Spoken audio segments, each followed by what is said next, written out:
Cikgu Safizi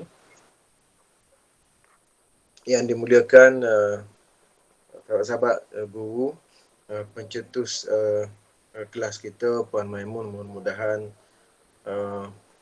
pahala kita dia dapat, pahala dia kita tak dapat, dan tampaklah mengurangi pahala kita. InsyaAllah kita sambung perbincangan kita dalam surah Al-Alaq, iaitu pada perbincangan ataupun pada bahagian yang kedua yang kita ada bincang tadi sampai kepada keluhuran manusia dan kemuliaannya dengan ilmu. Yang ni dalam surah ini terdapat peringatan bahawa pada mulanya manusia diciptakan dari suku darah, dan di antara kemuliaan Allah SWT adalah mengajarkan manusia apa yang tidak diketahui. Itu di antara nikmat. Nikmat besar kita ni, sahabat yang saya muliakan sekalian, seperti yang disebut oleh Imam Ibn Katsir dalam tafsir Maudu'i, kata Imam Ibn Katsir, antara nikmat Allah SWT yang besar pada kita ialah Allah mengajarkan ilmu kepada kita. Sebab itu malaikat salut dengan Nabi Adam AS, kerana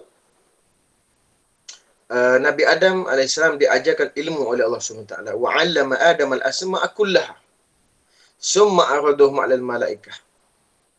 Allah Ta'ala ajarkan kepada Nabi Adam semua nama-nama benda. Akullaha. Summa 'aradahum 'alal malaikah, dibentangkan kepada malaikat. Satu. Sampai malaikat tabik. Itulah bila Allah Ta'ala sebut, inni a'lamu ma la ta'lam. Aku tahu apa yang kamu tidak tahu. Jadi manusia itu mulia kerana ilmu. Dan siapapun dalam dunia ni akan mulia kerana ilmu. Bahkan dia mati pun dia mulia kerana ilmu. Dia disebut-sebut kerana ilmu dia. Tengoklah ulama-ulama kita. Imam Bukhari sampai hari ini. Imam Muslim sampai saat ini. Imam Malik sampai saat ini. Imam Syafi'i rahimahullah sampai. Dan semua sahabat-sahabat, ulama-ulama kita, kerana ilmu mereka miliki, dengan susah payah yang mereka hadapi, akhirnya mereka mendapat janji-janji Allah yang pasti, iaitu dimuliakan oleh seluruh makhluk Allah yang ada di langit dan juga di bumi. Kemudian kita perhatikan juga, dan itulah keistimewaan yang dimiliki oleh bapa manusia, itu Adam AS, saya sudah sebut tadi. Dan terkadang ilmu itu terdapat pada akal fikiran. Yang ada buku tafsir itu muka surat 649. Kita berhenti pada situ. Dan terkadang ilmu itu terdapat pada akal fikiran. Terkadang pada ucapan. Terkadang terdapat pada tulisan tangan. Ini pasti ya. Cuba perhati. Apa maksud ilmu yang terkadang pada ucapan? Itu kalau kita perhati, kalau yang logik kan, ilmu petua. Ilmu petua orang tua-tua. Itu ilmu yang ada pada ucapan. Orang tua dia cakap ya. Begitu, begini, jangan buat begitu, jangan buat begini. Itu ilmu, cakap. Ilmu pesan-pesan sampaikan anak cucu kan. Ada ilmu yang terkadang melalui fikiran. Dia fikir dulu, dia fikir, oh begini, dia pun cakap. Dia fikir dulu, lepas tu dia cakap. Ada. Dan kadang ada ilmu pada tulisan tangan. Seperti ada sekarang. Ada satu buku Dr. Zulkifli tulis. Kemana? Buku tu kecil ni. Oh, ya Allah. Dr. Zulkifli Al-Bakri. Mantan pensyarah Yusuf, mantan mufti wilayah Persekutuan. Dan sekarang adalah Menteri Agama. Perpustakaan dalam Islam. Allahu Akbar. Dia ambil gambar, dia kumpulkan gambar-gambar. Contohnya, oh ni. Yang pertama, perpustakaan. Macam ni perpustakaan ni, kalau nampak gambar tu. Ni tepi ni. Bertengkak-tengkak buku ni. Pakai tangga nak naik. Allah. Saya cakap dengan rumah saya, kalaulah saya memiliki perpustakaan seperti ini. Dahsyat lah. Sini dia ambil lah macam-macam perpustakaan ini, perpustakaan Islam. Contohnya detail lah orang zaman dulu kalau menulis. Orang dulu ni. Antaranya kalau dia sebut sini perpustakaan Baitul Hikmah. Baitul Hikmah ni dia sebut antaranya sejarah dia, saya tak sebut tu, tapi antaranya dia sebut dalam Baitul Hikmah ni ada berapa masa itu? Ada berapa ribu? Ada 300,000 dinar tu belanja untuk menterjemah buku. Dan ni Baitul Hikmah dia tak sebut ada berapa banyak. Tapi kalau Darul Ilmi ataupun Darul Ilmi Syabur, dia memuatkan 10,400 buah buku. Dan dia adalah sebuah pusat budaya terpenting di Baghdad. Ada 10,400 buah buku. Tajuk. Dan satu buku tu berapa jilid Sorang-sorang. Darul Kutub ada. Darul Kutub, Darul Ilmi, perpustakaan Daulah Dailami ada 1,117,000 dan 117,000 dan 206,000 buah buku, dan masih tersimpan buku tersebut sehingga pemerintahan Abul Hasan Al-Baihaqi. Dan katalog buku tersebut dianggarkan, katalog saja ada 10 jilid. Katalog saja. Banyak ilmu banyak ni. Saya seronok tengok gambar-gambar perpustakaan-perpustakaan dunia ni dia sebut. Contohnya kalau antaranya saya nak kongsilah, antaranya perpustakaan Library of Congress. Dalam ni ada, dia ditubuhkan pada tahun 1800, memiliki sejumlah lebih 30 juta buku, terdiri daripada 470 bahasa. Subhanallah. Perpustakaan Kebangsaan China, National Library of China, ditubuhkan pada tahun 1909, ada 23 juta buku, termasuk kesusahan China dan tinggalan sejarahnya.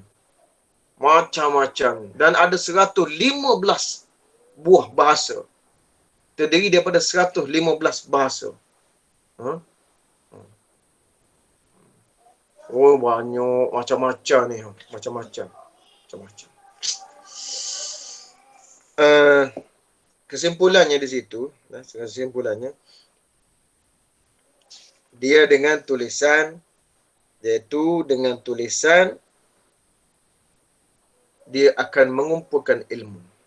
Sebab tu sekalian, Iqra bismi rabbikal ladzi khalaq, khalaqal insana min 'alaq, Iqra wa rabbukal akramul ladzi 'allama bil qalam, 'allamal insana ma lam ya'lam. Orang tak tahu akan tahu dengan 'allama bil qalam. Al-qalam. Orang Kelantan panggil ni, dia nak pen, kalau yang jenis hak asah tu yang kena tajam tu dia panggil kalam. Kalam. Orang Kuala Lumpur panggil pensel. Orang Kelantan panggil kalam. Kalam juga kalam. Kata-kata ni kalau udah kalam. Katakan kata-kata itu ditulis jadi bukan panggil kalam itu. Kalam itu daripada kalam, orang Kelantan panggil kalam. Kalam itu jadi kalimah. Kalimah itu ditulis, disusun. Tu jadi dia berpindah-pindah daripada perkataan. Qalam itu. Dia berpindah-pindah. Kemudian muka surat 648. Benar. 649 lagi. Di dalam tulisan terkandung unsur akal, fikiran dan ucapan, tetapi tidak sebaliknya. Faham? Di dalam tulisan terkandung unsur akal dan fikiran, dan ucapan, tetapi tidak sebaliknya. Yakni dalam tulisan dia tidak terkandung ucapan. Tapi dalam akal fikiran ada ucapan, tetapi tidak sebaliknya, iaitu pada akal fikiran dia tidak ada tulisan. Tulisan dia kena tulis. Kalau orang berucap, Bukan semua orang boleh ingat. Tapi kalau menulis, sampai bila-bila insya-Allah orang ingat. Dan dari segi keberkatan menulis ini, memang kalam ini memang dijaga oleh Allah SWT. Saya secara pribadi, saya tak boleh baca. Saya ada external hard disk tu. Saya ada 500 gigabyte. 500 gigabyte. Dalam tu, ada 5,000 kitab. Ada. 500 gigabyte. 2 hari saya download. Oh, banyak. Tapi tak boleh baca. Boleh untuk rojok, bolehlah untuk sementara nak tengok kesahihan tu, kita dah baca buku tu, tengok, boleh. Ada. Dalam internet. Pasal apa? Pasal dia tak boleh tanda. Dia tak boleh nak kita nak kritik tepi tu, nak komen ke apa semua. Payah. Kalau ada pun pakai pen elektronik dia tu pun tak jadi. Dia tak seronok. Nanti kita nak buka pula, payah. Dan kita nak, kita kata kita nak buktikan pada orang susah. Bagi saya lah. Tapi nak bawa senang. Bawa. 2,000 buku nak bawa. 500 gigabyte. Banyak. Ada. Tapi nak rujuk mudah. Habis sekarang tak payah tu pun. Buka dalam maktabah waqfiyah tu, maktabah syamilah, maktabah durrah. Banyak sekarang ni dalam internet. Bila-bila masa boleh buka. Tapi nak sebutnya Sobat Sekalian, fikiran dan ucapan, dalam fikiran ada ucapan. Tapi tidak seperti tulisan. Dalam tulisan dia tidak ada ucapan. Ada fikiran tapi tak ada ucapan. Lepas tu dia kena membaca. Okey, kemudian kerana itulah Allah Ta'ala berfirman, Iqra wa rabbukal akramu alladhi 'allama bil qalam 'allama al-insana ma lam. Bacalah dan Rabbmu yang maha mulia yang mengajarkan manusia dengan pena. Dia mengajarkan manusia apa yang tidak diketahuinya. Dalam sebuah kalimah hikmah disebutkan, ikatlah ilmu dengan tulisan. Ikatlah ilmu dengan tulisan. Sebab itu, sahabat yang saya muliakan sekalian, Nabi sebut, Allahumma salli ala kun aliman. Kun aliman au muta'alliman au mustami'an au muhibban. Fala takun khamisan. Jangan jadi yang kelima. Yang pertama, kun aliman. Jadilah kamu orang yang mengajar, orang alim. Au muta'alliman, ataupun orang belajar. Au mustami'an, atau orang mendengar. Au muhibban, ataupun orang cinta kepada tiga-tiga ni. Cinta kepada orang alim, cinta kepada orang belajar, cinta kepada orang mendengar ilmu. Dia. Jangan yang kelima. Yang kelima dia tak belakang. Dia tak suka belakang. Ilmu orang alim boleh tak suka, belajar boleh tak suka, mendengar boleh tak nak. Dia benci pula pada orang yang suka, pada orang yang belajar. Anjing ni. Tapi di saat sebutnya, kenapa Nabi sebut jadilah kamu orang aliman, au muta'alliman, atau orang belajar, atau mustami'an, atau orang mendengar. Apa beza orang belajar dengan orang mendengar? Ada kan? Tak ada buku. Dia dengar je lah sekarang. Dengar. Itu orang yang ketiga. Dia dengar. Tapi kita boleh upgrade. Nak jadi orang yang kedua. Iaitu ambil kolam, ambil pen, catat. Itu orang belajar. Kalau saya tidaklah alim, cuma nak sebutnya, kalau orang yang mengajar, saya mengajar untuk belajar. Saya mengajar untuk belajar. Maka orang yang mengajar sekarang saya, orang belajar ialah sahabat yang sedang menulis, mencatat apa yang saya sebutkan. Dan orang yang mendengar, itu orang dengar. Dia tidak kategori orang belajar, dia orang dengar. Orang dengar ni dah. Cuba tengok. Kalau ceramah-ceramah biasa kan. Ceramah biasa, dia tidak terlalu ilmiah. Dia ada lawak-lawak, dia ada gelak-gelak. Lepas tu balik dia seronok aku dengar ceramah Ustaz tu. Tak kering air mata. Allah, sakit lah. King duk gelak, sakit. Sedap ceramah dia, sedap. Apa sedap? Best lah lawak. Apa yang bestnya lawak tu? Apa ilmunya? Sebab dia hanya mendengar. Dia mendengar, dia ingat pada masa tu. Dia dapat pengetahuan pada masa tu. Lepas tu bila balik di rumah, dia tak ingat. Tu. Sebab tu Nabi sebut tu. Tidak saja Nabi sebut. Aliman, au muta'alliman, au mustami'. Jadi, Kalau nak upgrade, ambil pen, ambil pensel, ambil nota. Buat catatan. Ha? Ambil kalau buku ni, kalau dah ada buku, buat catatan kat tepi tu. Saya catat kat tepi. Tengok, yang mana yang sahih, yang mana tak sahih. Yang kita kongsi dengan yang lain ni. Misalnya kalau contoh yang ni, macam, tak apalah. Saya tunjuk. Tapi kena catat.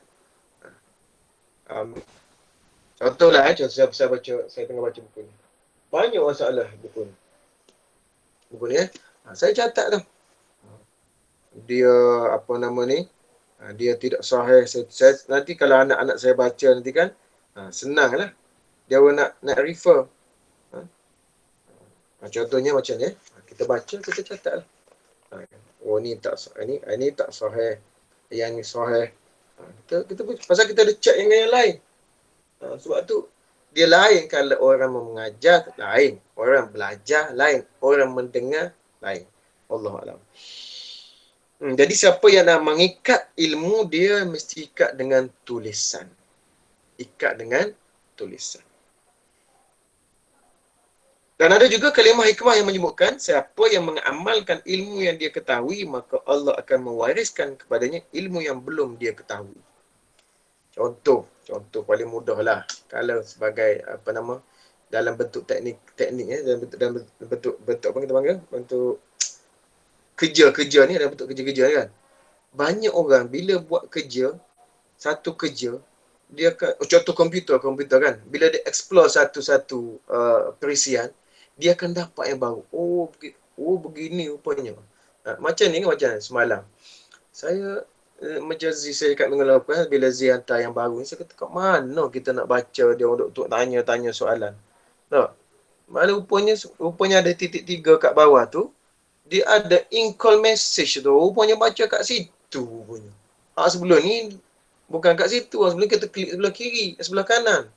Jadi, sahabat-sahabat sekalian, itu yang biasa. Artinya, betul lah kalau ulama kita sebut, Allah akan mewariskan kepadanya ilmu yang belum dia ketahui kalau dia mengamalkan sesuatu yang dia telah tahu. Kalau dia mengamalkan sesuatu yang dia tahu, Allah akan mewarisi ilmu yang dia tak tahu. Ataupun Allah akan berikan kepadanya ilmu yang dia belum tahu lagi. Begitu kaedah dia, tu kaedah. Itu pasti. Macam juga masak lah, macam juga memasak kan. Orang pandai masak ni macam cik apa? Wan apa? Cik Wan tu kan. Dia ada je, asalnya dia ada ilmu memasak. Dia dah ada asas. Walaupun dia tu accountant, tapi dia minat memasak. Allah berikan yang lain pula. Dia buat masakan macam tu, yang buat masak macam ni, buat itulah, buat ini, kadang buat udang macam hidup. Begitu gini, cara nak buat. Bila dah mula, dia mula menguasai ilmu asas memasak, yang lain akan datang. Tu tadi. Ulama kita kata, Allah akan mewarisi kepada ilmu yang belum dia ketahui. Seperti juga ilmu agama begitu. InsyaAllah. Mudah-mudahan. Sebab tu kita tengok berbagai-bagai pandangan ulama, berbagai-bagai pandangan sahabat. Walaupun kadang-kadang belum Nabi ajar, tapi mereka telah berijtihad. Bila nak duduk jauh daripada Nabi Islam, akhirnya Nabi membenarkan apa yang sahabat ijtihadkan itu. Mana Allah Ta'ala akan memberikan ilmu yang baru. Sebab tu kalau ada ilmu tu, saya meneruskan, teruskan amal. Mudah-mudahan ada kebaikan insyaAllah. Okey, kemudian bahagian yang seterusnya, ni tak baca lagi yang apa nama ni, Buya Hamka punya tentang ilmu ni. Tak apalah, biar cukup dengan tu lah. Allamal insana ma lam ya'lam. Bacalah dengan nama Tuhanmu yang Maha Mulia. Tapi kalau Buya Hamka ni lagilah ya.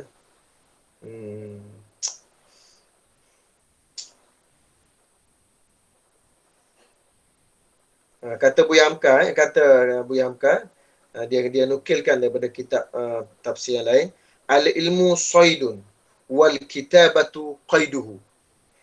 Qayyid suyudaka bil hibalil wathiqah. Ilmu pengetahuan adalah laksana binatang buruan dan tulisan adalah tali pengikat buruan. Oleh sebab itu, ikatlah buruanmu dengan tali yang teguh. Maknanya, Inilah tali. Macam disebutkan dalam Ibn Katsir tadi nak mengikat ilmu dengan tulisan. Tapi Buya Hamka dia bawa dalam bentuk syair. Ilmu adalah pengetahuan. Ilmu pengetahuan adalah laksana binatang buruan. Dan cara nak mengikat itu adalah dengan tali. Tali itu adalah tulisan. Siapa pun begitu siapa pun. Banyak kalau kita tengok orang dulu kan, mereka memahat dalam bentuk simbol-simbol di gua-gua, mereka memahat di batu dan sebagainya. Itu adalah tulisan. Kenapa? Kerana nak mengingat. Dan ingatan itu bukan untuk zaman mereka saja. Sampai sekarang orang boleh tengok, rupanya ada orang, ada tamadun di sini. Dulu pernah ada, kenapa? Kerana adanya tulisan. Kata Buya Hamka, maka dalam susunan kalimah ayat ini, sebagai ayat yang mula-mula turun, kita nampak dengan kata-kata singkat Tuhan telah menerangkan asal usul kejadian manusia dan sebagainya. Dan dalam ayat yang mulia tu ialah penilaian tertinggi kepada kepandaian membaca dan menulis. Dan berkata Syekh Muhammad Abduh dalam tafsirnya, tidak didapati kata-kata yang lebih mendalam dan alasan yang lebih sempurna daripada ayat ini di dalam menyatakan kepentingan membaca dan menulis ilmu pengetahuan dan segala cabang dan bahagian-bahagiannya. Yang paling penting ayatnya ialah Iqra' bismi rabbikal ladzi khalaq. Khalaqal insana min 'alaq. Ini paling penting. Dengan itu mula dibuka segala wahyu dan turun di belakangnya. Maka kalau kaum muslimin tidak mendapat petunjuk dengan ayat ini dan tidak mereka perhatikan jalan-jalan buat maju dalam merobek segala selubung pembungkus yang menutup penglihatan mereka selama ini terhadap ilmu pengetahuan, atau menampalkan pintu selama ini terkunci sehingga mereka terkurung dalam bilik gelap sebab dikunci erat-erat oleh pemuka-pemuka mereka sampai mereka meraba dalam kegelapan kebodohan. Dan kalau ayat pembuka wahyu ini tidak menggetarkan hati mereka, maka tidaklah mereka akan bangun lagi selama-lamanya. Maksudnya, kalau tak sedar diri dalam Allah kejutkan dengan ayat ini, artinya kita akan duduk dalam kegelapan kebodohan selama-lamanya kerana kita tidak membuka kunci kegelapan itu, kunci bilik kegelapan itu dengan ilmu pengetahuan. Dalam ayat Buya Hamka. Dan lain-lain. Al-Razi disebut. Tak payah lah. Banyak pula. Kita nak habiskan Iqra' hari ni insyaAllah. Dan ayat 6 hingga 19, ayat sampai akhir ni, kita baca A'udzubillahi minasyaitonirrajim. Bismillahirrahmanirrahim.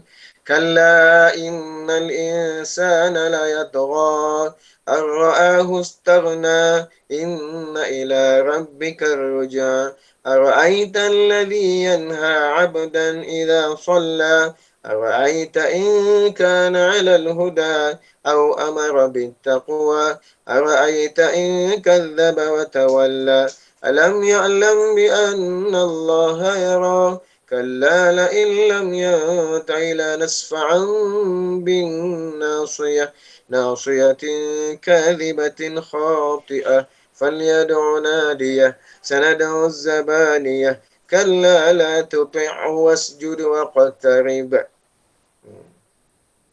Nanti kita bincang ada cara membaca tu. Kalla la tuti'u wasjud waqtarib. Ada suruh macam begitu. Sebab apa? Sebab dia ayat tu ayat motivasi. Okey, maksudnya ketahuilah sesungguhnya manusia benar-benar melampaui batas kerana dia melihat sendirinya cukup. Ar-ra'ahustarna. Dia rasa dia cukup.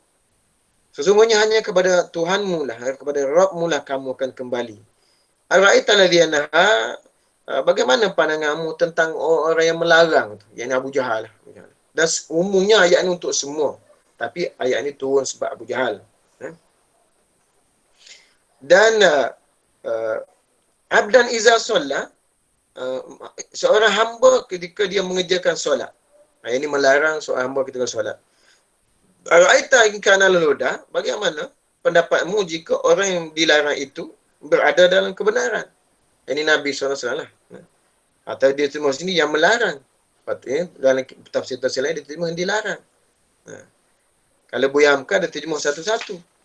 Ara'aita alladhi yanha.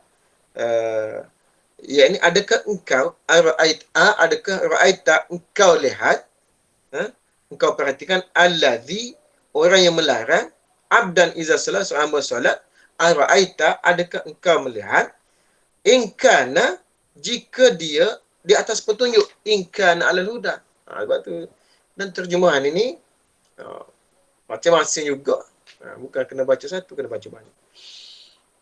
Kemudian bagaimana pendapat engkau jika orang yang melarang itu berada di atas kebenaran? Bukan Abu Jahal, maksudnya Nabi itu. Atau dia menyuruh bertakwa. Amar bertakwa. Bagaimana pendapatmu jika orang melarang itu mendustakan dan berpaling? Ini Abu Jahal. Dan tidaklah dia mengetahui bahawa sesungguhnya Allah Ta'ala melihat segala perbuatannya. Ketahuilah sesungguhnya jika dia tidak berhenti berbuat melarang Nabi solat tadi dekat Kaabah yang kita bincang depan ni, nescaya kami akan tarik ubun-ubunnya. Yang ni mati. Iaitu ubun-ubun yang mendustakan lagi berdurhaka. Maka biarlah dia memanggil golongannya. Yang ni kumpulan dia lah. Dan kelak kami akan memanggil malaikat Zabaniyah. Yang ini malaikat menyuka neraka. Dan sekali-kali janganlah kamu patuh kepadanya, ya wahai Nabi Muhammad SAW. Dan sujudlah dan dekatkanlah dirimu kepada Allah Subhanahu Wa Taala. Sahabat sekalian, Allah memberitahukan bahawa manusia apabila dirinya merasa cukup, tu jemaah huraian dia dah, merasa cukup dengan hartanya yang melimpah, maka dia merasa senang, lalu bersikap sombong, tinggi hati dan melampaui batas. Kemudian Allah mengancam dan memperingatkan dengan memberi nasihat kepada dia, inna ila rabbika ruj'an. Jangan sombong, nanti kamu akan kembali kepadaku. Dan kepadaku kembali, yakni hanya kepada Allah lah tempat kembali, dan akan meminta pertanggungjawaban atas hartanya. Min aina tasabaha wa min aina anfaqah. Dari mana kamu dapat harta ni? Ditanya dua soalan. Dari mana kamu dapat dan ke mana kamu belanjakan? Ayat ini menyebutkan tentang biasanya orang kalau kaya, contohnya kalau ayat ini untuk Abu Jahal lah. Tapi kalau orang perangai macam ni, macam orang Abu Jahal lah. Dia kaya, dia rasa dia cukup. Dia rasa dia cukup. Dia tak perlukan orang. Tak. Dia rasa dia, orang perlukan pada dia. Dan dia rasa dia ni, tidak memerlukan bantuan. Semuanya dah ada. Buat apa? Perlukan orang. Seolah-olah begitu. Dan bila begitu, dia akan rasa sombong. Dan bila sombong, Allah peringatkan, inna ila rabbika ruj'an. Bukankah kamu sesungguhnya nanti hanya kepada Allah kamu akan kembali mati. Bila mati, saya sebut sekalian, dia akan ditanya tentang hartanya. Min aina iktasabah. Dari mana kamu dapat? Wa min aina anfaqah. Dari mana ke mana kamu belanjakan. Sebab tu Nabi pernah tanya sahabat-sahabat, harta manakah yang kamu suka? Adakah yang kamu warisi ataupun harta yang kamu belanjakan? Maka kata sahabat-sahabat, mestilah harta yang kita warisi yang kita suka. Maka kata Nabi, tidak. Sepatutnya harta yang kamu belanjakan yang kamu suka. Macam mana gitu? Maksudnya harta kita waris itu kita dapat harta kan, daripada waris kau, daripada ayah kita ke, ataupun kita kerja kita dapat. Itu bukan harta kita. Itu harta orang yang akan hidup selepas kita mati. Atau harta untuk orang yang kita tinggalkan setelah kita mati. Harta kita harta yang kita belanjakan. Harta kita adalah harta yang kita belanjakan.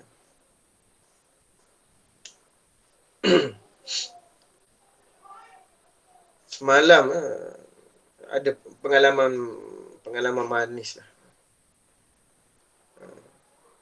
Saya nak cerita ni tak apalah untuk kebaikan. Fa amma bi ni'mati rabbika fahaddis. Saya nak beli Quran Iqra. Kebetulan beli tu ada anak angkat tu nak belajar Quran Iqra. Kemudian kebetulan bila terlintas begitu, cikgu saya beri mesej. Ustaz, ada duit sikit ni, ada orang bagi sumbangan 100. Oh, saya kata elok lah. Saya kata tak payah hantar. Saya nak beli Iqra. Nanti saya top up lagi 100. Kemudian cikgu saya kata tak payah top up lah. Dah ada 200. Saya kata daripada mana? Dia kata dia dapat daripada orang lain. Kemudian saya terfikir pula. Dah dapat ni, tak tahu lagi ni. Kebetulan ni tak teringat PKP ni. Nak pergi tak boleh ni. Saya akan cuba, saya akan hantar dengan Grab, hantar dengan GrabFood apa? GrabFood, hantar makanan. Kita hantar ikut. Kemudian saya terfikir pula nak beli pada anak kat saya seorang lagi yang kahwin tu, yang dia dapat anak yang duduk kat Pahang, yang orang Sabah juga. Kemudian semalam ada pula orang bagi duit. Artinya saya ni hanya saya tu. Cuba saya nak beritahu ya, sahabat-sahabat mendengar sekalian. Orang tu ada dalam ni tak hari ni? Ada. Kalau sebutkan aku dia. Dia ada. Bagi. Saya nak suruh Zibli juga satu lagi ni. Satu Zibli juga. Ni hantar tu pada alamat dia. Hantar tu pada alamat dia. Pada Lydia yang saya cakap dengan Z tu. Ni yang baru masuk Islam. Jadi sebab yang mulai sekalian, bila kita terlintas nak buat baik macam tu, saya sebutnya Allah Ta'ala akan bantu. Dan saya yakin bila kita sendiri buat baik, contohnya orang yang beri duit tu pula baik, insya-Allah Allah akan masukkan dengan lebih baik lagi, dengan lain-lain yang lebih banyak lagi. Kadang-kadang bukan dalam bentuk duit, tapi dalam bentuk rasa lapang, dalam bentuk rasa tenang, dalam bentuk kesihatan, dalam berbagai bentuk. Sebab tu, sebab yang menurut sekalian, harta yang Nabi tanya tadi, harta yang patut kita suka ialah harta yang kita belanjakan. Kenapa? Kerana itulah yang akan kita nikmati di belakang hari nanti. Di belakang dan di akhirat nanti. Di belakang ke di depan? Di depan ada, di depan hari nanti. Iaitu di akhirat. Itu pasti. Pasti insya-Allah. Jadi jangan kita jadi orang melampau dalam apa benda perkara. Saya banyak cerita pula. Saya cuba perhati orang Arab makan. Dia ada YouTube. Dan bukan sajalah, saya kalau makan di kedai Arab, kalau di Melati tu, dekat Petronas tu, dekat dengan rumah puan tu, kedai Hadramaut tu, kalau orang Arab makan, ya Allah, bersepahnya. Saya pernah bawa ASKI, bawa budak-budak masa tu dalam beberapa tahun, 2 tahun lepas. Belanja dia makan nasi Arab. Kebetulan sebelah macam situ orang Arab, saya kata cuba tengok dia makan. Giling kepala budak-budak ni tengok.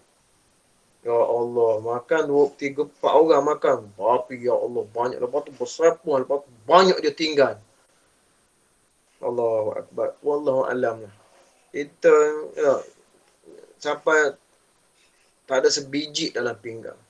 Dia sebab itulah kalau kita tengokkan sunnah Nabi SAW, bila ditinggalkan sunnah, satu sunnah ditinggalkan, sunnah yang lain akan hilang. Akan datang pula perkara-perkara yang kita panggil menyebabkan dosa. Memang benda tu halal, tapi cara makan tu Allah teruk. Beruk makan durian pun licin biji durian makan. Cuma duri tak makan. Beruk. Wallahualam. Semua nak sebut kan? Jangan melampau dalam apa saja benda. Tak. Kecuali dalam mencari ilmu. Mencari ilmu boleh melampau. Tapi macam-macam lah nak sebut. Ada sahabat saya, isteri dia minta cerai. Sebab isteri dia minat belajar. Minat sangat belajar. Bila kahwin tak boleh belajar. Sebab ayah dia suruh kahwin dengan sahabat saya. Sebelum kahwin tak belajar, sampai anak 2. Suami kawan saya tu sabar. Akhirnya dia ceraikan juga. So dia belajar, tapi akhirnya dia rasa menyesal. Sebab apa? Sebab bila dia belajar, dia tahu antara ketaatan seorang isteri yang besar, antara pahala isteri yang besar ialah ketaatan kepada suami. Belajar tu satu hal. Tapi antara yang paling besar bagi seorang isteri ialah ketaatan kepada suami. Sebab tu sahabat-sahabat melakukan dalam keadaan mengajar dan belajar ini, suami wajib mengajarkan isteri dan anak-anak perempuannya. Dan juga anak lelaki. Kalau anak lelaki boleh hantar tempat belajar. Sekarang ni kalau anak perempuan, tak, boleh hantar juga tempat belajar. Tapi kalau isteri nak hantar tempat belajar, kahwin lain, marah. Maka kena ajar sendiri isteri itu. Kena ajar sendiri. Sebab tu wajib bagi isteri mengambil kesempatan atas ilmu yang ada pada suami supaya mengajarnya. Atau kalau belum beristeri, atau kalau belum bersuami, ini untuk anak-anak cucu lah. Kalau anak-anak perempuan kita ada anak perempuan, kita kena mengambil kesempatan atas adanya ilmu daripada seorang lelaki itu untuk kita jadikan dia menantu supaya dia kahwin dengan anak kita, insya-Allah. Insya-Allah selesai masalah. InsyaAllah. Mudah-mudahan begitu. Betul. Kena melampau. Tapi kena tengok keadaan lah. Jadi, jalan lain-lain tak boleh melampau, tapi dalam mencari ilmu, insyaAllah boleh melampau. Kemudian, ayat seterusnya, ayat cercaan dan ancaman seksa terhadap Abu Jahal. Mungkin puan tertanya, apa kaitan ayat alamal insana malak ya, sampailah kepada alam bil kalam, kata masuk terus kepada kalla innal insana latagha. Maksudnya puan, kalau di sini saya tinggal saya sebut awal, contohnya dalam tafsir Al-Munir ini disebutkan antara kaitan ayat perenggan pertama tadi yang kita bincang sebelum ini dengan ayat yang kita nak bincang hari ini ialah antaranya ialah setelah Allah mengungkapkan fenomena kudrat keperkasaannya di permulaan surah Al-Alaq, Allah memperincikan nikmat-nikmat yang digunakan kepada manusia seperti nikmat membaca dan menulis. Maka dalam ayat seterusnya Allah Ta'ala mendedahkan pula tentang sebab sebenar kekufuran manusia. Dan Allah terangkan motif di sebalik sikap melampau batas dan perasaan cinta kata dunia, sikap bangga dengan harta yang akhirnya membawa manusia jauh dari sifat merenung dan berfikir tentang alam kejadian Allah Ta'ala dan serta tidak bersyukur terhadap segala nikmat kurnia Allah SWT. Kenapa? Kerana tidak berilmu. Abu Jahal menutup pintu akalnya untuk berfikir tentang kenabian Nabi Muhammad SAW. Sedangkan Allah Ta'ala telah buka. Contohnya nanti kita sebut. Contohnya begini contohnya. Jadi bila Allah Ta'ala sebut ara'aital ladzi yanha 'abdan idza shalla, bagaimana pendapatmu tentang orang yang melarang, yakni seorang hamba ketika dia melakukan solat. Yakni ayat ini turun menceritakan tentang Abu Jahal, semoga Allah melaknatnya. Ia mengancam Nabi yang solat pada masa itu. Solat mengikut yang telah diperintahkan oleh Jibril masa itu, belum turun, belum diwajibkan solat 5 waktu lagi. Masa itu ada solat ada 2 waktu saja, wusta dan fajar, solat fajar. Okey, kemudian Allah Ta'ala pertama kali menasihatinya dengan santun. Yang ini Allah Ta'ala berfirman, ara'aita in kana 'alal huda. Bagaimana pendapatmu jika dia yang dilarang solat itu orang yang benar? Allah tanya Abu Jahal. Soalan begitulah. Nabi baca begitu. Soalan Allah tanya, kamu ni, kamu nak halang aku solat ni? Bagaimana kamu rasa? Kamu tak rasa ke aku ni benar? Kenapa Nabi macam begitu? Sebab telah ada bukti, hujah-hujah, dalil-dalil dan mukjizat tentang kebenaran wahyu yang dibuat oleh Nabi Muhammad sallallahu alaihi wasallam. Yang ni bagaimana pandangmu jika orang yang kamu larang itu berada jalan yang benar dalam perbuatannya? Au amar bertakwa, dan dia menyuruh bertakwa kepada Allah SWT. Sedangkan kamu mengerdik dan mengancamnya hanya kerana dia melaksanakan solat. Nabi suruh orang buat baik, Nabi solat. Apa masalahnya dengan kamu? Sebab masalahnya kamu menutup pintu akal kamu dan hati kamu dengan kebenaran. Mana dia tak nak berfikir, dia tak nak berilmu, tak nak ambil iktibar. Sebab tu Allah sebut ayat ni, selepas Allah turunkan ayat allama bil kalam, allamal insana ma lam ya'lam. Mereka tak nak belajar. Ataupun kalau belajar pun, tapi buat-buat tak tahu. Beramai begitu. Itu semua pasal apa? Pasal mereka menutup pintu hatinya daripada hidayah Allah SWT. Dan kerana itulah Allah Ta'ala berfirman, alam ya'lam bi'anallah yara. Tidakkah kamu mengetahui bahawa sesungguhnya Allah Ta'ala melihat? Kamu tahu kan Allah Maha melihat? Dia tahu. Sebab tu Allah tanya tu. Allah tanya, bukan Allah tanya pasal takut Abu Jahal tak tahu.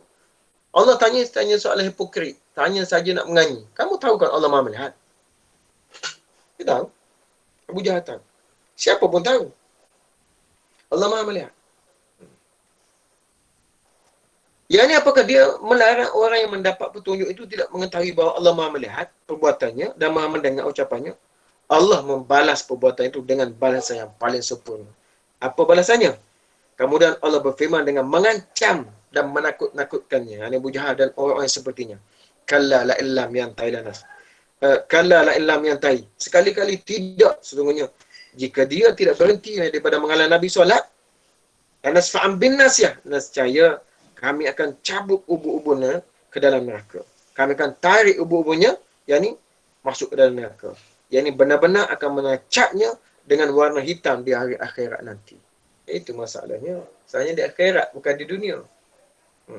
Tapi kita tengok di sini, kita nak buktikan di sini. Kenapa Allah tanya begitu pada Abu Jahal? Kamu ni, kamu tak tahu ke dia tu betul? Dia suruh benda yang baik. Amar bil taqwa. Kamu tahu kan? Kamu tahu, cuma Allah tanya. Kamu tak tahu ke? Berarti Abu Jahal sudah tahu. Kemudian Allah Ta'ala sebut, nasiyatin kazibatin khati'ah. Iaitu ubun-ubun orang yang mendustakan dan durhaka. Yang ini ubun-ubun Abu Jahal yang suka berdusta dan berbuat derhaka. Falyaduna dia. Maka biarlah dia memanggil golongannya. Biar Abu Jahal panggil kawan-kawan dia panggil. Sebab dia kata, Abu Jahal kata, aku ni ramah. Kumpulan ramah. Yang ni kaum kerabatnya maksudnya biarkanlah dia memanggil mereka untuk menolong mereka dalam menghalang Nabi. Sana ada Zabaniyah. Nanti kami akan memanggil Zabaniyah. Yang ni mereka menjaga mereka. Yang ni mereka yang menyeksa sehingga dia mengetahui golongan siapakah yang menang. Golongan kami ataukah golongan kamu yang menang. Jadi, ni saya nak buktikan. Ini Nabi sudah beritahu. Allah sudah beritahu pada Abu Jahal. Ini tanda-tanda Nabi ni betul. Apa dia? Dalam riwayat Bukhari, muka surat 652 tu, dalam riwayat Bukhari, Allah Ta'ala, Nabi SAW bersabda, Ibnu Abbas bercerita, Abu Jahal berkata, Ibnu Abbas cerita, Abu Jahal berkata, sesungguhnya jika aku melihat Muhammad melaksanakan solat dekat Kaabah, maka aku akan pijak leher dia. Ni nak pijak tengkuk. Kalau masa Nabi sujud. Sehingga berita tersebut sampai ke telinga Nabi. Lalu Nabi berkata, sungguh jika Abu Jahal melakukan itu, maka malaikat akan menyiksanya. Demikianlah dalam Tirmizi dan Nasa'i meriwayatkan dalam kitab tafsir kedua-duanya. Dan juga dalam Ibnu Jari. Kemudian itu satu riwayat. Dia tak sebut lagi. Memang Abu Jahal nak pijak tengkuk Nabi. Tapi apa balasannya? Dalam ni tak sebut lagi. Imam Ahmad dan Tirmizi dan Nasa'i dan Ibnu Jari meriwayatkan lafaznya dari Ibn Abbas, dia berkata Rasulullah SAW sedang solat di makam Ibrahim. Lalu Abu Jahal bin Hisham datang di sampingnya dan berkata, wahai Muhammad, bukankah aku telah melarang kamu daripada solat ni? Dan dia mengancam beliau. Maka beliau berbicara dengan keras, makna mengherdik, menghentak Nabi Islam. Abu Jahal berkata, hai Muhammad, dengan apa kamu mengancam aku? Pasal Nabi sebut tadi, bila turun ayat tu, bila turun ayat, tentang ayat la nasfa'an bin nasiyah, kalla la ilan tailan nasfa'an bin nasiyah, nasiyatin kazibatin khati'ah, fal'una dia. Falyad'una dia. Sanad'u zabaniyah. Dengan apa kamu mengancam aku? Lalu Allah turun ayat fal'una zabaniyah, maka kami akan memanggil golongannya untuk menolongnya, kata Abu Jahal, memanggil golongan. Dan kata Allah Ta'ala, dan kalau kamu panggil golongan kamu, aku akan panggil malaikat zabaniyah. Dan Ibn Abbas berkata, seandainya dia memanggil golongannya, maka malaikat penyeksa akan menyeksa ketika itu juga. Dan Ibnu Jarir meriwayatkan ni dalam daripada Abu Hurairah, yang meriwayatkan, dia berkata, Abu Jahal berkata, apakah wajah Muhammad berdebu kerana sujud di hadapan kalian? Mereka berkata, betul. Abu Hurairah mengatakan bahawa Abu Jahal berkata, demi Lata dan Uzza, jika aku benar-benar melihatnya solat, maka aku akan pijak lehernya. Maka lalu Abu Jahal pergi dekat Nabi, masa tu Nabi tengah solat. Bila dia dekat dengan Nabi dan dia nak pijak leher Nabi, tiba-tiba Abu Jahal terkejut dan dia lari. Lari tu sambil dia buat macam ni. Dia buat macam menghalang sesuatu lah. Macam kita panas kan, kalau kita panas ke, kita silau, kita buat macam tu. Dia berlindung sebalik dua tangannya. Dan Abu Hurairah berkata, lalu Abu Jahal ditanya. Kawan-kawan dia tanya lah. Apa pasal kamu buat macam tu? Apa jadi pada kamu? Kata dia, sesungguhnya di antara diriku dan dirinya, yakni Nabi Muhammad SAW, terdapat parit dari api. Serta bayangan dan sayap-sayap yang mengerikan. Dan Abu Hurairah berkata, lalu Rasulullah bersabda, seandainya dia mendekat kepadaku, maka tubuhnya akan disambar oleh malaikat dan tercabik-cabik satu persatu. Itu mukjizat. Nah, Abu Jahal yang tengok tu. Dia tengok mana ada api. Tapi dia nampak ada api. Dan dia nampak sayap-sayap yang mengerikan. Artinya kalau kita perhati, dia sudah melihat mukjizat. Tapi dia menutup pintu hatinya untuk melihat kebenaran. Itu yang Allah Ta'ala tanya di akhirat nanti. Sama juga dengan kita. Kita ni, banyak kita melihat mukjizat Nabi. Macam buku-buku saintifik, Quran saintifik, Dr. Zainal Abidin, saya dah sebut itu, The Miracle of Al-Quran and Sunnah, Dr. Zakir Naik. Banyak lagi tentang ilmu-ilmu, tentang ensiklopedia mukjizat Quran dan Sains, Syekh Ahmad tu. So, banyak dah kita melihat mukjizat Nabi. dan yang diterangkan oleh ulama-ulama kita dengan bukti-bukti yang ada depan mata kita, termasuk yang ini ni. Yang rakaman-rakaman ini kan sudah disebut kan. Nanti kan dah disebut dalam Quran tu akan ditayangkan satu persatu amalan-amalan kamu di akhirat nanti. Okey, macam mana nak tayang semula? Macam ni lah, lebih kurang. Macam ni. Dia tayang. Takkan tengok semula video ni. Tu kan Cikgu Safizi duduk rekod. Lebih kurang begini. Akan dipertontonkan semula satu persatu. Nanti kita tengok dalam tafsir surah Al-Qiyamah. Surah Al-Qiyamah. Jadi Abu Jahal sudah melihat. Bukan sekali ni aja. Bukan pertama kali dan terakhir Abu Jahal cuba buat begini. Orang lain begitu juga. Tak. Cuba nak buat tapi berlari letak bukan pucat. Antaranya Umayyah bin Khalaf. Pucat. Dia kata kenapa? Aku tengok unta besar nak gigit aku. Kalau aku pergi mati aku. Unta besar nak gigit dia. Orang lain tak nampak. Dia nampak. Hindun bin Utbah. Alhamdulillah akhirnya dia masuk Islam. Hindun, mak mertua Nabi SAW. Masa tu Nabi berjalan dengan Abu Jahal. Nabi berjalan dengan Abu Bakar. Dia pergi dekat Abu Bakar. Dia kata, mana Muhammad? Aku nak pukul Muhammad. Aku nak cederakan Muhammad. Nabi duduk sebelah Abu Bakar. Nabi tengok. Sayyidina Abu Bakar tengok Nabi. Tengok Hindun. Macam mana Hindun tanya aku di mana Nabi Muhammad? Padahal Nabi duduk sebelah dia. Itu mukjizat. Tapi masa tu Sayyidatina Hindun belum beriman lagi. Alhamdulillah dia dapat hidayah melalui suaminya. Ya. Melalui suaminya. Kerana Abu Sufyan masuk Islam, akhirnya Hindun pun, Sayyidatina Hindun masuk Islam juga. Kalau kita perhatikan banyak jenis-jenis begitu. Bila suami baik, insya-Allah isteri baik. Kalau suami nakal, isteri pun insya-Allah nakal. Walaupun ada juga yang baik. Kalau suami Syiah, isteri Syiah. Ramai macam tu. Suami Syiah. Isteri pun jadi Syiah. Kesian isteri. Sebab tu cari suami yang baik-baik. Untuk anak menantu lah. Yang semua dah ada ni dah kahwin. Tapi kalau anak menantu tak, cuba ambil kesempatan atas lelaki-lelaki yang baik, pemuda-pemuda yang baik. Nak kahwinkan. Tuan ingat tak? Siapa tak kenal Tan Sri, Datuk Seri Dr. Nur Hisham? Semua orang kenal. Ketua Pengarah Kesihatan Malaysia. Dia tu menantu kawan saya tu. Ustazah Nik Salimah. Encik dah Ustazah Salimah. Masa saya ngajar wilayah tu dia ketua sektor wilayah. Ketua sektor wilayah. Dia tu anak angkat Ustazah Salimah.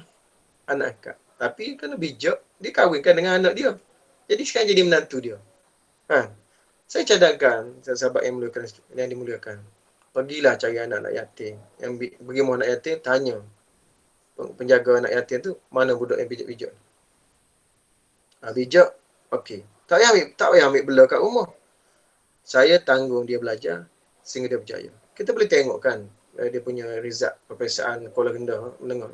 Daripada Kuala Rendah lah. Oh, kalau nombor 1 ni 100 selalu dapat A, artinya bijak lah tu. Nah, bimbing dia, bantu dia. Kemudian sekali-sekala mungkin kalau nak jalan-jalan nak pergi cuti, bawa lah dia. Atau hari raya dia tak ada keluarga nak balik, ambil balik rumah kita. Lepas tu lah habis cuti raya, balik rumah anak yatim balik. Sehinggalah dia berjaya. Dan bila dia berjaya, kita buat syarat. Nanti, dah habis belajar nanti, kahwin dengan anak ayah tau. Dia masa dia takkan menolak, dia malu. Takkan nak menolak kita dah. Tak. Cara kita nak memerangkap manusia, mengambil kesempatan di atas kebaikan dan kebijaksanaan mereka yang ada pada dia untuk manfaat kita. Tidak berdosa. Seperti Bonda Khadijah, saya sebut minggu lepas. Seperti Bonda Khadijah mengambil kesempatan meminang Nabi atas kebaikan Nabi, kepandaian Nabi, kemuliaan Nabi, kejujuran Nabi. Ambil kesempatan. Untuk siapa? Untuk diri Bonda Khadijah. Nah, apa salahnya kita ambil kesempatan begitu? Bukan berdosa apa? Tidak berdosa. Allah Ustaz, jadi kita bantu budak tu niatnya untuk jadi menantu kita. Apa masalahnya? Baik, benda baik. Tak ada masalah. Tidak berdosa. Sebab tu, kena ada perancangan, strategi. Yang Bonda kan dah ajar tu. Mak kita ajar. Ummah al-Mu'min kan? Mak kita Ummatul Mu'min. Bonda Khadijah. Sama juga dengan Sayyidina Abu Bakar. Sama juga dengan Sayyidina Umar. Sama dengan Sayyidina Osman. Nabi mengambil kesempatan di atas kebaikan, kekayaan, kejujuran, kewarakan, tingginya sifat malu Sayyidina Osman, 2 kali Nabi jadikan menantu. Selepas Ruqayyah meninggal, Nabi kahwinkan dengan Ummu Kulsum. 2 kali jadi menantu Nabi. Dan kata Nabi Islam, kalau aku ada lagi anak perempuan, selepas tu Ummu Kulsum meninggal juga, aku akan kahwinkan lagi dengan Sayyidina Osman. Tapi dah tak ada anak perempuan.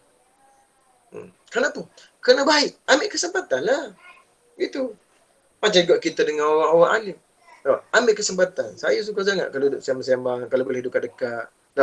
Kalau Tutup Guru panggil kita, selalu minta kita bantu. Masa saya belajar pondok dulu lah, meninggal dah. Dia yang berhormat lah. Sebelum tu dia mengajar di pondok. Saya belajar tu. Tuan Guru Ustaz Daud. Saya masa kita budak-budak kita tak tahu. Dia kalau dia datang pondok, sekali tertinggal benda dalam kereta, asal tertinggal benda kereta, kita ada suruh pergi ambil. Orang lain ada kan? Kita budak-budak kita tanya pasal apa aku. Suruh dah orang lain pula. Tapi kita tak kata lah begitu kan. Kita dulu taat dengan guru. Dalam hati. Aku juga disuruh. Selalu suruh kita.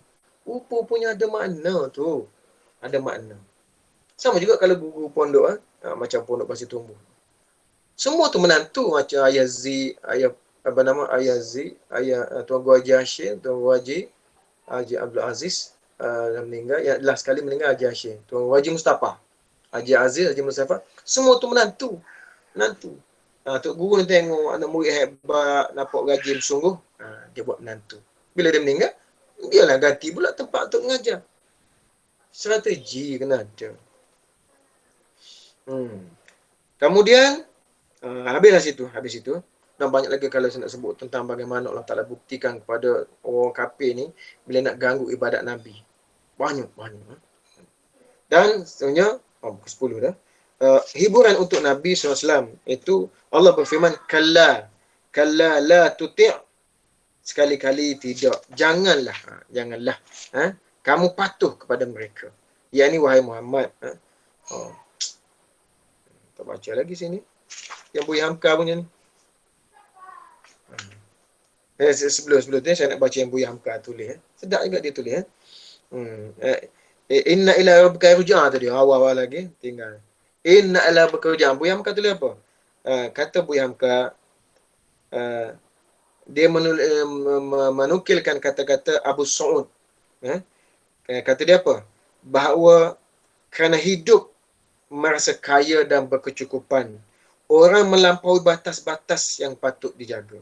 Akhirnya kelak, dia mesti kembali juga kepada Yang Maha Kuasa atas dirinya dan atas hartanya. Dan dia mesti mati. Dan sesudah mati, dia kelak akan dibangkitkan berhadapan dengan Tuhannya sendiri. Bukan dengan yang lain. Di situ kelak engkau rasakan akibat dari sikapmu yang tidak mahu tahu. Sikapmu yang tidak mahu tahu. Yang merasa cukup dan melampau itu. Buya Hamka menukilkan daripada As-Su'ud. Dan lain-lain lagi, banyak lagi sini. Dan kemudian, Buya Hamka sebut tentang tak apalah itu. Habis itu. Okey, kita sebenarnya maksudnya masuk ayat sekali-kali tidak. Kalla la tuti'. Sekali-kali kamu tidak. Janganlah kamu patuh kepada. Yakni wahai Muhammad sallallahu alaihi wasallam, janganlah engkau mematuhi larangannya. Yakni larangan tak nak solat tu. Yakni larangan untuk beribadah dan memperbanyakkannya. Akan tetapi laksanakanlah solat sekehendakmu dan janganlah engkau mempedulikannya kerana Allah telah menjaga dan menolongmu. Dialah yang menjagamu dari gangguan manusia. Dan Allah SWT berfirman, itu stop situ. Okey. Allah lah menjaga kamu daripada manusia. Sebab tu, sahabat sekalian, Nabi SAW dengan yakin Allah Ta'ala menjaga Nabi SAW. Sebab tu Nabi berani. Kalau kita kata, kita pun macam tu juga, berani juga. Walaupun berani pun, cuba tengoklah. Nabi pernah dicampakkan perut unta atas belakang Nabi masa Nabi solat, unta yang busuk. Kenapa Allah Ta'ala tak nampakkan unta besar? Tak datangkan api setiap Abu Jahal itu. Sahabat yang mulakan sekalian, bukan selalu Allah Ta'ala membantu Nabi dengan mendatangkan kegerunan pada orang kafir. Kenapa? Sesekali Allah Ta'ala nak menunjukkan kepada Nabi SAW supaya Nabi SAW bersabar di atas sikap dan kebodohan serta kejahilan masyarakat Arab pada masa itu. Sebab itu bukan selalu Allah Ta'ala. Nah, sekala tidak, Nabi kan maksum, makbul doanya. Berdoa je lah. Ya Allah, Islam kan semua manusia dunia ni. Jadi, tapi kenapa tidak begitu? Supaya ada usaha. Sebab itu juga kita perhatikan. Nabi pergi berperang. Nabi pakai baju besi. Nabi pakai baju besi. Nabi apa lagi? Nabi sakit. Nabi dirawat. Nah, Nabi sebelum sakit, Nabi merawat. Itu jangan makan banyak dan berhenti sebelum kenyang. Jangan terlalu kenyang. Ya? Kena ada usaha. Kena ada usaha. Nabi lari dalam perahu. Seorang naik bukit. Sampai satu batu besar tu Nabi lari. Orang kafir nak kejar lagi. Nak lompat batu tak larat. Dah tak larat batu tu tinggi. Nah, sahabat Sayyidina Ali katanya meletakkan merangkak suruh Nabi pijak atas belakang dia. Ada kata Sayyidina Ali, ada kata Tolhah. Lalu diangkat Nabi, sebab Nabi lempah naik atas batu. Nabi lari untuk menyelamatkan diri. Kenapa tak datang malaikat? Datang, tapi kenapa? Untuk mengajar Nabi dan sahabat-sahabat. Sekali kita gilikan menang, sekali kita gilikan kalah. Gilir kalah tu ada sebab, gilir menang pun ada sebab. Semua ni sahabat yang mulakan Allah Ta'ala, Allah sahabat-sahabat mengatakan Allah Ta'ala buat begitu untuk mengajar kafir Quraisy dan juga untuk mengajar Nabi Muhammad SAW. Sebab tu juga kita ada Nabi Ulul Azmi. Ada yang Nabi tidak Ulul Azmi. Kenapa? Kerana dari segi kesukaan yang mereka hadapi. Untuk apa? Untuk Nabi sendiri. Dan untuk menjadi pedoman kepada umat. Contohnya kalau kita kata Nabi yang susah-susah. Seperti Nabi Ibrahim, Nabi Muhammad, Nabi Musa, Nabi Isa. Kan Nabi Ulul Azmi tu. Nabi Ayub. Susah. Dengan sakitnya, dengan sebagainya. Nah, kalau dalam dakwah, untuk motivasi pada kita. Kalaulah Nabi tu tidak berlaku begitu, Nabi aja senang aja, apa motivasi kita? Sebab tu di sini sekali-sekali Allah Ta'ala menjayakan juga usaha-usaha kafir Quraisy untuk mengenalkan Nabi SAW. Itu juga berlaku di Taif, di bala sampai berdarah. Nah, berdarah itu untuk apa? Untuk menunjukkan bahawa Nabi ni bukan malaikat, tapi dia adalah manusia biasa. Kemudian Nabi balik singgah di satu kebun, Nabi berat. Bila Nabi berat di situ, ramai yang masuk Islam. Siapa dia? Orang masuk Islam.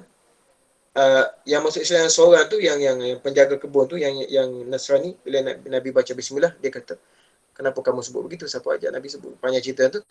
Cumanya dia masuk Islam. Dan seorang lagi tu, yang lain tu ramai tu siapa? Jin. Di kalangan jin. Nabi sedih kalau malaikat datang. Malaikat kata jangan sedih. Sebenarnya ramai dah masuk Islam. Bila kamu duduk di sini, kamu buat begini. Kenapa? Nabi kata siapa? Di kalangan jin masuk Islam. Dan bukan sekali itu jin datang. Nabi pun tak tahu benda tu.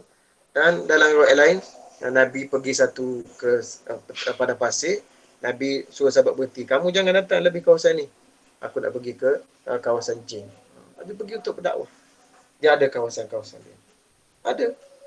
Kalau tidak berlaku begitu, sebab tu ya, sahabat yang sekalian, hidup ini kita ada sebab. Untuk dapat sesuatu, ada sebab. Kalau tidak, kita nak kata tak dapat, tak mungkin juga. Dapat juga, tapi selalunya dengan bersebab. Nak pandai, ada sebab dia. Belajar, membaca, bersungguh-sungguh. Itu sebab dia. Sebab dia rajin. Umumnya begitu kan. Tak adalah orang lain-lain tu pandai, hebat. Tak ada. Dia kena ada usaha. Sebab tu, dia namanya sebab. Gitu. Jadi, Allah Ta'ala sebut di sini, supaya Nabi Islam jangan takut. Kenapa? Kerana Allah telah menjaganya dan menolongnya. Dan dialah yang menjaganya daripada gangguan manusia. Dan banyak lagi hal lain. Kemudian yang terakhir, ayat ini, sebelum kita bincang tentang sujud ini, Allah berfirman, wasjud waqtarib. Dan sujudlah, serta dekatkanlah dirimu kepada Allah. Sebagaimana hadis diriwayatkan secara sahih dalam Sahih Muslim dari Abu Saleh. Abu Hurairah berkata, Nabi SAW bersabda, aqrabu ma yakunu al-'abdu min rabbih wa wasajidun fa'aksirud du'a. Dan saat yang paling dekat antara hamba dengan Tuhannya, dengan Rabbnya adalah ketika sujud. Maka perbanyakkanlah doa ketika sujud. Ini kena ingat. Inilah waktu yang termustajab. Macam yang Z tanya tadi tentang ada ceramah tu. Waktu mudah makbul ni, solawat sebagainya. Nabi dah sebut dah. Antara yang paling dekat kita dengan Allah Ta'ala ialah waktu sujud. Dan waktu inilah yang paling kita Nabi cadangkan. Nabi suruh kita supaya banyakkan berdoa. Ini hadis surat Muslim ni. Hadis surat Muslim. Tapi kena ingat, kalau kita masuk fiqh, kalau kita solat berjemaah, jangan lama-lama. Kecuali kalau berlaku pada Nabi tu dalam beberapa riwayat, panjang ni, ini saya ringkaskan. Ada seorang sahabat, dia solat dengan Nabi SAW. Salah seorangnya, dia tengok pasal lama Nabi sujud. Sehingga dia angkat kepala tengok, pasal apa Nabi ni? Lama. Dia angkat kepala masa sujud. Pasal apa Nabi sujud? Lama sangat lah. Ini apa nama? Syaddad. Ayah kepada Abdullah. Abdullah ambil kepada Syaddad. Hadis ini hadis riwayat 67. Hadis riwayat An-Nasa'i. Panjang cerita ni. Pasal apa lama sangat? Pasal Saidina Hasan dan Hussein sedang duduk bermain-main di atas tengkuk Nabi sallallahu alaihi wasallam. Waktu Nabi lama sujud. Jadi sahabat pun lama juga. Nah, tak apa gitu. Tak ada keadaan begitu. Tapi kalau berjemaah secara biasa-biasa, kalau tak ada sebab, tak boleh. Ini Nabi tak sanggup nak angkat, takut cucu dia jatuh. Tapi kalau kita solat sendirian, insya-Allah perbanyakkan sujud. Bahkan dalam puan saya ada satu buku Vertigo. Mana buku Vertigo saya? Ni. Antara terapi yang bagus tu puan, antara terapi yang bagus untuk menstabilkan kita punya ni cadangan doktor ni. Saya beli buku ni 40 ringgit buku ni. Mahal nipi lah, tapi tak apalah ilmu Tapi dia gambar warna lah. 40 muka surat. Antara terapi yang bagus untuk kita buat ni ialah ni. Ni terapi duduk begini dan sujud. Tapi vertigo. Nampak? Sujud. Bagus. Terapi qiyam. Nak ceritanya, banyak benda kalau kita nak sebut tentang kaedah sujud, kelebihan sujud. Dalam bentuk sains banyak lagi saya tak sebut yang itulah. Tapi nak sebutnya antara waktu yang paling dekat kita dengan Allah SWT lah waktu sujud, dan perbanyakkanlah sujud. Macam semalam saya share dalam info SMK GS itu, Ustaz Abdullah Bukhari sebut bagus juga. Amalan tu kita dah biasa amalkan. Cuma kadang-kadang kita tidak fokus. Bacaan ayat kursi, bacaan muawwizatain ataupun 3 kul itu bagus untuk kita menjauhkan diri daripada bala. Antaranya sekarang ni ialah COVID-19 ini. Dan selain daripada itu, yang ni bagus juga, iaitu kita kalau sujud, kita sujudlah. Kalau solat sunat, sujud agak lama. Pada setiap kali sujud, tak apa juga. Dan berdoalah kepada Allah Subhanahu Wa Taala. Ada hatilah, jangan cakap Melayu pula. Tapi kalau ada pandai bahasa Arab, boleh dalam bahasa Arab. Dalam hati, berdoa kepada Allah Subhanahu Wa Taala. Dan dalam riwayat lain sebut, dalam ni panjang cerita, antara, sahabat yang saya mulakan sekalian, antara ahli neraka, bila dia masuk neraka nanti, dalam ni panjang hadis dia, saya tak baca hadis dia panjang. Akhirnya Allah Ta'ala beri nikmat kepada ahli neraka. Ada nikmat juga orang ahli neraka ni. Apa nikmat dia? Iaitu nikmat dipanggil oleh malaikat, kemudian dimandikan dengan ma'uhayyun. Ini air kehidupan. Air kehidupan. Maka dia tumbuh semula daging dia ni. Yang telah bakar tu tumbuh semula.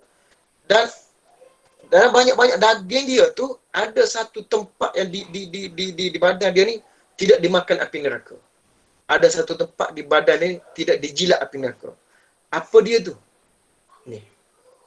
Tempat sujud.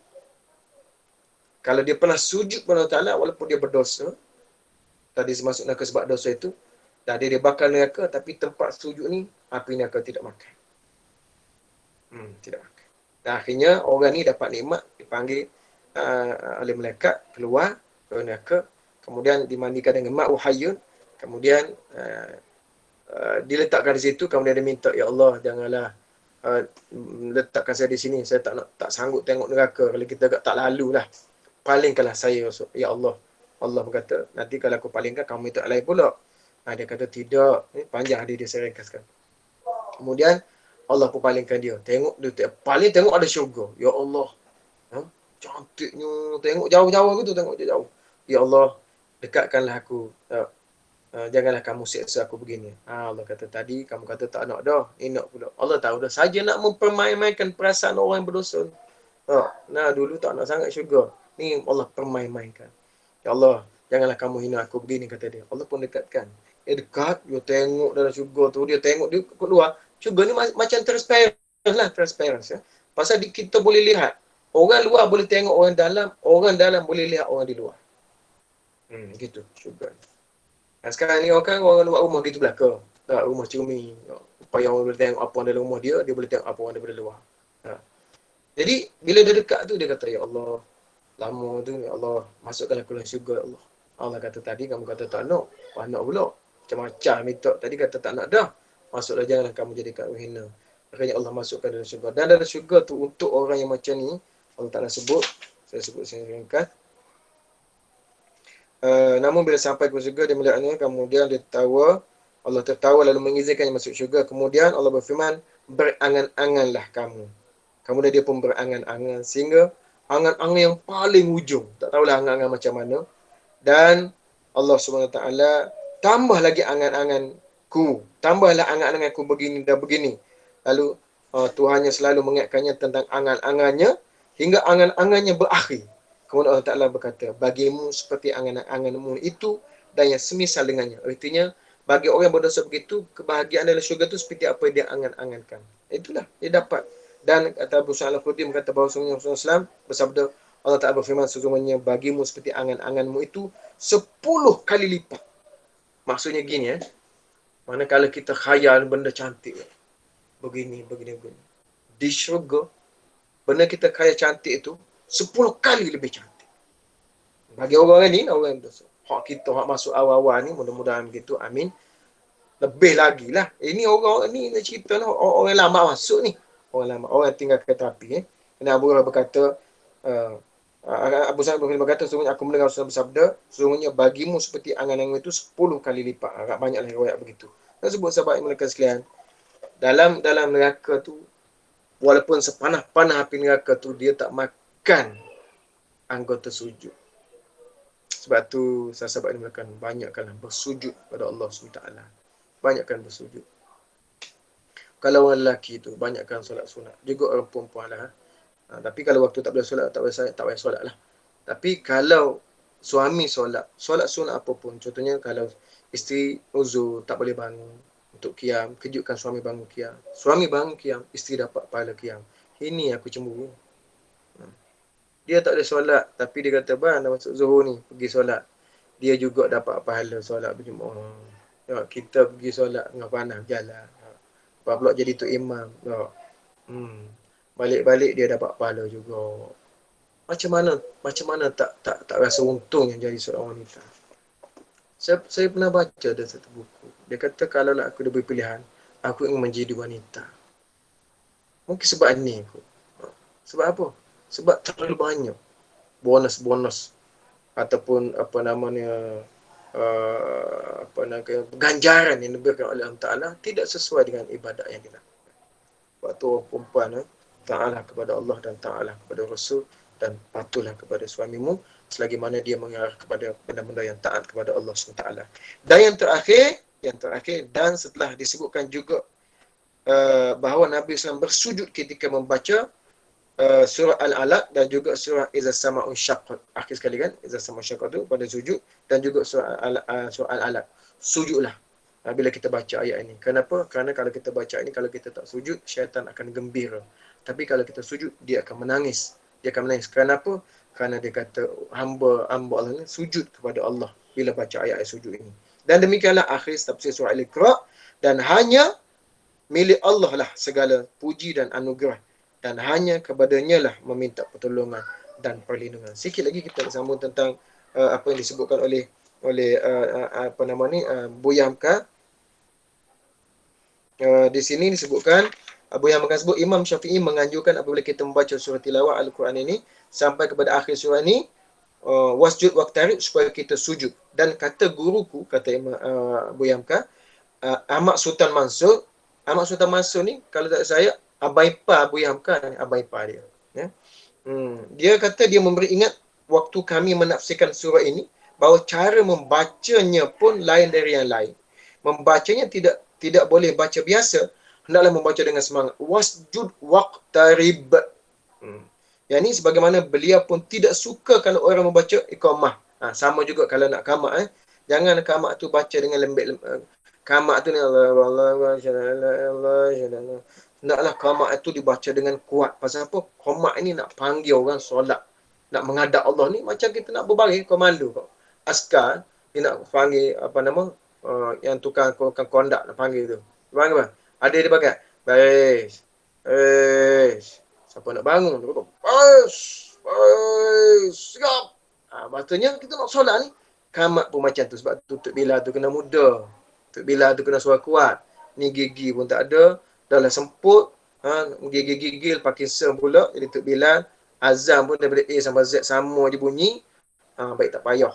Sebab tu ia ada kaedah belaka dalam agama. So sahabat-sahabat yang saya muliakan sekalian, baca ayat ni, sujudlah. Mudah-mudahan kita sama-sama beramal supaya kita dapat kebaikan. Dan masa sujud ni juga berlama-lamalah sujud untuk kita berdoa kepada Allah Subhanahu wa Ta'ala, terutama sekali zaman-zaman Covid ini. Berdoa-doalah banyak-banyak supaya anak cucu kita selamat, keluarga kita selamat, orang Islam selamat dan seluruh dunia ni selamat daripada Covid ini. Dan Allah angkat Covid, sebab Covid adalah makhluk Allah. Dengan izin Allah dia menyebabkan orang sakit, dan dengan izin Allah juga dia boleh angkat, dia boleh pergi dengan perintah Allah Subhanahu wa Ta'ala. Sekali itu saja sih. Tak sempat baca yang lain-lain lah. Dua ni saja, tafsir Ibn Katsir dan tafsir Buya Hamka. Sedikit perkongsian. Wallahu alam. Sekali saja. Assalamualaikum warahmatullahi wabarakatuh.